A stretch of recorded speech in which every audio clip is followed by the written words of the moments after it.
এই যে মেয়ে ছেলেটা বল তোমাকে ছাড়া বাঁচবো না, বাঁচিয়েন না, বেঁচে থাকে কি হবে আপনার? যদি একটা মেয়ের জন্য জীবন দিয়ে দেন তাহলে আল্লাহর জমিনে আপনি আল্লাহর জন্য কি করবেন? অনেক গানও আছে দেখবেন, অনেক গানের লিরিক্স গুলো, ম্যাক্সিমাম গানের লিরিক্স এর মধ্যে দেখবেন শিরকি কথা আছে। তো আপনারা একটু খেয়াল করে দেখবেন অনেক গানের লিরিক্স আছে এগুলো কিন্তু শিরকি কথা, আল্লাহর সাথে দ্রোহিতা হচ্ছে কি না? প্রত্যেকটা রন্ধ্র শিরক। প্রথম শিরক হচ্ছে আকীদার, বিশ্বাসের। আল্লাহ ছাড়া কেউ সন্তান দিতে পারে বিশ্বাস করলে শিরক।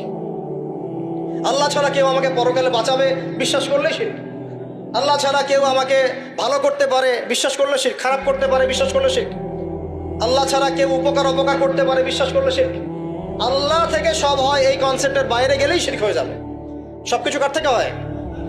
তো এই যে লা ইলাহা ইল্লাল্লাহ একটা আকীদার বিষয়, প্রথমে আকীদার মধ্যে শিরক ঢুকেছে, একটা শিরক ঢুকেছে আমলের মধ্যে, আর শিরকু ফিল আমাল, আমলগুলোর মধ্যে। কিরকম? এই যে আল্লাহ বাদ দিয়ে অন্য কাউকে সেজদা করা, আল্লাহ বাদ দিয়ে অন্য কারোর জন্য নজর মানত করা, আল্লাহ বাদ দিয়ে অন্য কারোর জন্য এই যে আপনি কুরবানি করছেন, হ্যাঁ, আল্লাহ ছাড়া অন্য কারোর কাছে দোয়া করছেন, সবই শিরক। এই যে আপনি হাতের মধ্যে একটা বালা পরে আছে, বালাটা খুলতে বললে খোলেন না, কেন খোলেন না? আপনার ধারণা এটা খুলে ফেললে আপনার ক্ষতি হবে, রোগ আর ভালো হবে না। এই যে আকীদা, শিরকি আকীদা, শিরকি আকীদা, টাটকা শিরকি আকীদাটা যদি মনে করেন যে এটা খুললে, এই যে আংটি একটা পরেছেন মনে করেন, এই নিয়াতে পরে থাকেন যে এই আংটি পরার পরে আমার রোগ ভালো হবে, টাটকা শিরক এটা। এমনি যদি পরেন সৌন্দর্য বর্ধনের জন্য পরেছি, কোনো সমস্যা নাই, ইন্নামাল আমালু বিন্নিয়াত। কিন্তু যদি এই নিয়াতে পরেন এই আংটিটা পরলে আমার রোগটা ভালো হবে, খুললে আর রোগ ভালো হবে না, ব্যাস শিরক হয়ে গেছে। তারপরে বিয়ে হচ্ছে না, তাবিজ করতেছে, তাবিজ করলে বিয়ে হবে, শিরক হয়ে গেল। আবার একজন একজনকে ভালোবাসে, অবৈধ ভালোবাসা, বৈধটা না অবৈধটা, এখন তার আবার বিয়ে ঠিক হয়েছে এক জায়গায়, এই বিয়ে সে ভাঙাবে, কবিরাজের কাছে গিয়ে বিয়ে ভাঙানি করতেছে, চালাচালি করতেছে, নকশা আঁকতেছে, করে না? স্বামী স্ত্রীর কথা শোনে না, স্ত্রী চলে গেছে কবিরাজের কাছে, গিয়ে বলছে আমার স্বামী আমার কথা শোনে না, তাবিজ করবো, তাবিজ দেন। স্বামী ঘুমায়, বালিশের নিচে দেখে তাবিজ। আছেন এরকম কুফরি কালাম? সবই সে। কেউ জাদুবিদ্যার চর্চা করতেছে মানুষের, এবং বিশ্বাস করেন, আমি একটা নিউজ দিই আপনাদেরকে, এখন বিশ্বের একটা অংশের মানুষ সত্যি সত্যি ব্ল্যাক ম্যাজিক বা কালো জাদু করে।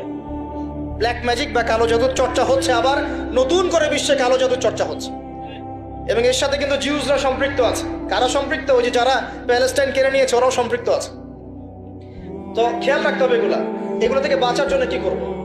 বাঁচার জন্য প্রতিদিন 5 ওয়াক্ত নামাজ, পবিত্র অবস্থায় থাকার চেষ্টা করা, সকাল সন্ধ্যার মাসনুন দোয়া কালামগুলো পড়বেন হিসনুল মুসলিম বই থেকে, আর এই যে আপনার কোরআন তেলাওয়াত, ডেইলি একটু করে কোরআন তেলাওয়াত করলে ইনশাল্লাহ এই ধরনের চোখ লাগা, বদনজর, জাদুটোনা সবকিছু পরাজিত হয়ে যাবে ইনশাআল্লাহ তাআলা। বহু মানুষ জিনের উপাসনা শুরু করেছে, হ্যাঁ, জিন তাবে করছে, জিনকে দিয়ে কাজ করাচ্ছে। এগুলো তো সায়েন্স বিশ্বাস করে না, করে? জিন জাতির অস্তিত্ব আছে কি নাই?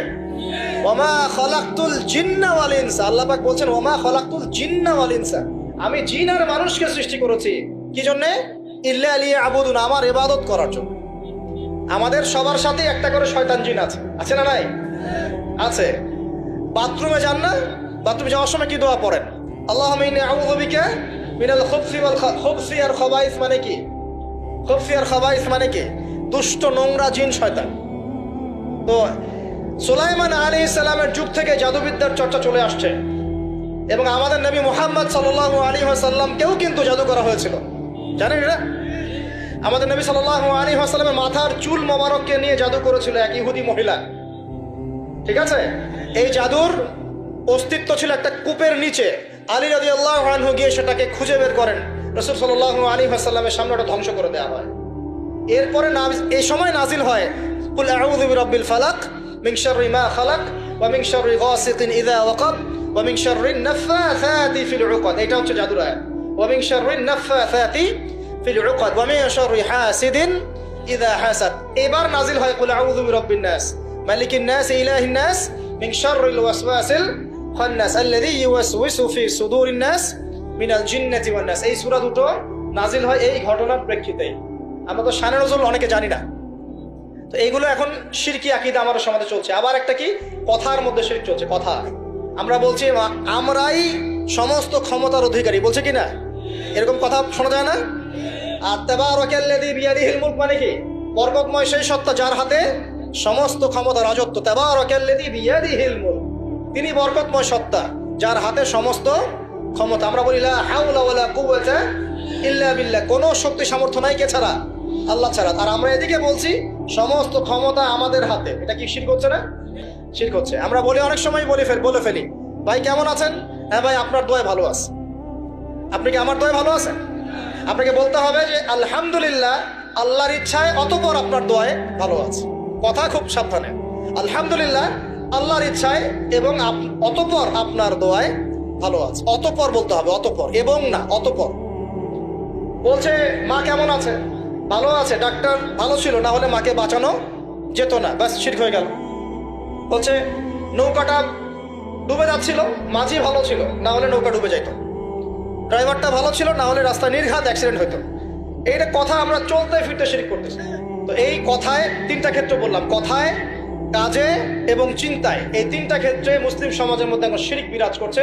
এটা আমাদের উম্মতের সবচেয়ে বড় সমস্যা এখন। আল্লাহ পাক আমাদের সবাইকে শিরক মুক্ত আমল করার তৌফিক এনায়েত করুন। সকলে